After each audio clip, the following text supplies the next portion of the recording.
నువ్వు వృద్ధురాలువైనా, పసిబాలుడువైనా, మధ్య వయసు గలవాడువైనా నీవెలాగుండాలో తెలుసా? అడిగావా నీ పక్కన వాళ్ళని? ఏమడిగావు? నేను అందంగా ఉన్నానా? ఇప్పుడు మనుషులు కాదండి, మన వాళ్ళు కాదండి, అందంగా లేవు అంటే ఎందుకు వచ్చిందిలే, నీవు అందంగా ఉన్నావు తల్లి అని చెప్పేస్తే పోద్ది అనుకుంటారు. మనుషులు చెప్పే అందం కాదు నాన్న. మనుషులు చెప్తారు, వాళ్ళ అవసరాలు తీర్చుకునేదానికి చెప్తారు. అబ్బో బా నీ కళ్ళున్నాయి, బా నీ కురులున్నాయి, నీ పాదములున్నాయి, నీ అరచేతులున్నాయి అని మనుషులు చెప్పే అందము గురించి కాదు పరిశుద్ధాత్మ దేవుడు చెప్పేది. అది ఆ పాయింట్ మనకు కావాలి. అందమునకు ప్రతిగా వాత.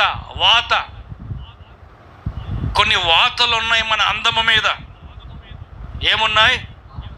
కొన్ని వాతలు ఉన్నాయి నాన్న. బాగా అలంకరింపబడ్డ ముసుకేసుకున్నానా? పెండ్లి కుమార్తె రెప్కమ్మ ఎలాగునిందో ముసుకేసుకో. ఇస్సాకును చూసినప్పుడు ఎలా ముసుకేసుకుంది? అబ్బాయి ఇప్పుడు పెండ్లి కుమార్ అనుకుంటాడు, చక్కటి అమ్మాయి అంట, చుట్టుపక్కల వాళ్ళు అంతా చెప్పారు, ఎప్పుడెప్పుడు ఆ ముసుగు తీస్తుందా చూద్దామని. ఎప్పుడైతే ముసుగు తీసిందో ముఖం మీద ఏముందంట? వాళ్ళ అమ్మ పెట్టిన వాత ఉంది ఇక్కడి నుంచి ఇక్కడ దాకా. ఇప్పుడు ఆ వాత ఉండే అమ్మాయిని పెండ్లి కుమారుడు ఇష్టపడతాడా? పెండ్లి కాని వాళ్ళు ఎవరున్నారు నాన్న? కూర్చోమ్మా, కూర్చో. పెండ్లి కాని వాళ్ళు ఎవరున్నారు నాన్న చెప్పండి. మనీని అడుగుదాం. వాత ఉన్న అమ్మాయిని నువ్వు చేసుకుంటావా? ముఖం మీద ఒక వాత ఉంది, వాత ఉండే అమ్మాయిని నువ్వు చేసుకుంటావా? ఆగు, అక్కడికి ఆగు. ఇది ఏ మనస్సాక్షి అంట? ఇప్పుడు మనీ చెప్పింది అబద్ధమా నిజమా? అబద్ధం. అది ఎలా చెప్పాలి దేవుని సన్నిధిలో? వాత వేయబడిన పెండ్లి కుమార్తెని నేనెందుకు చేసుకుంటాను? ఏం చెయ్యకపోతే వాత పెట్టుంటారు, ఏం చేసుంటే వాత పెట్టుంటారు. వాత పెట్టుండే పెండ్లి కుమార్తె నాకెందుకు అని ఒక మనిషి రిజెక్ట్ చేస్తే, రేపు రాబోతున్న పరిశుద్ధుడైనటువంటి ఆ పెండ్లి కుమారుడు దేని కొరకు రాబోతున్నాడంట? అందమైన ఇప్పుడు నీ పక్కన వాళ్ళేమో నీకేం చెప్పారు? ఇది నిజమా అబద్ధమా? పోనీ నిన్ను నువ్వే మనస్సాక్షి మీద చేసుకొని చెప్పు, నిజంగా నువ్వు అందంగా ఉన్నావా? ఏ అందము? భౌతికమైన అందము కాదు నాన్న, ఆత్మ సంబంధమైన అందము.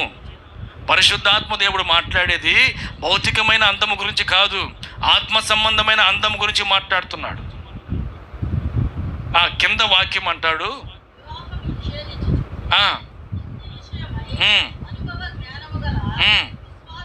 నాలుగో మాట చూడు.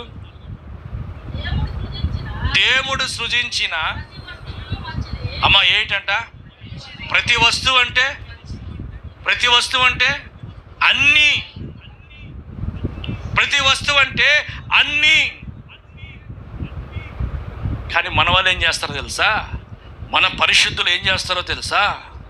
అక్కడికి వచ్చే కొద్ది ఏమంటారంటే, మీరు ఏంట్లు అమ్మ, మీరు ఏంట్లమ్మా నాన్న, మీరు ఏంట్లమ్మా?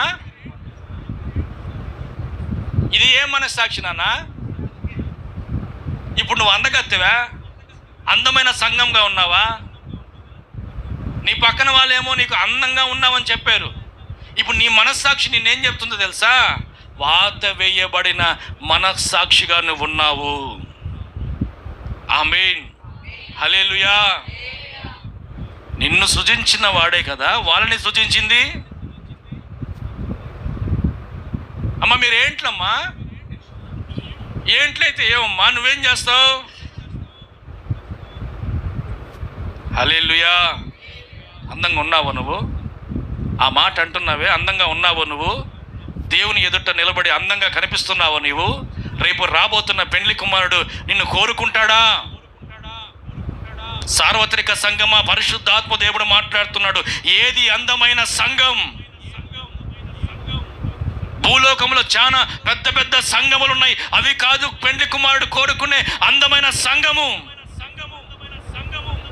ఆయన ఎలాగున మన కొరకు తన్ను తాను తగ్గించుకొని రిక్తుడుగా మారిపోయి శిలువ యాగము పొందునట్లుగా తన స్వరూపను పోగొట్టుకున్నాడో ఆ పోలికలోకి మనము మార్చబడే అందమైన సంఘముగా మార్చబడదుము గాక.